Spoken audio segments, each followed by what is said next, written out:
Welcome to Pindar Poetry. We hope you learned something new. You start now. Unplug USBs and external disks so they don't interfere.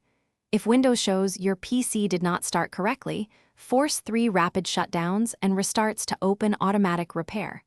Once the automatic repair screen appears, choose Advanced Options, then Troubleshoot.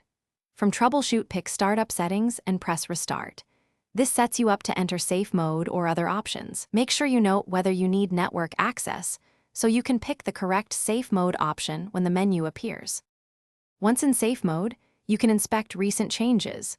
Open Settings Right Arrow Update and Security Right Arrow View Update History, and uninstall recent updates that caused failure. Next, open an elevated command prompt and run sfc/scanno to repair corrupted system files. If problems persist, run dism/online/cleanupimage/restore health to fetch good components. Also check Device Manager for faulty drivers and roll back or uninstall them. If file repairs and driver fixes don't resolve the boot loop, try System Restore to roll back to a restore point created before the issue. This preserves apps and settings from that date. If no restore point helps, use Reset This PC from Troubleshoot and choose Keep My Files to reinstall Windows while retaining personal data. If that still fails, create Windows Recovery Media on another machine and boot from USB.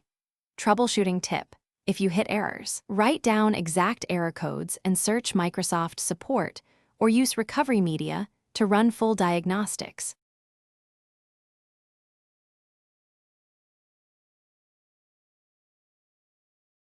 Thanks for watching. Consider subscribing if we helped you.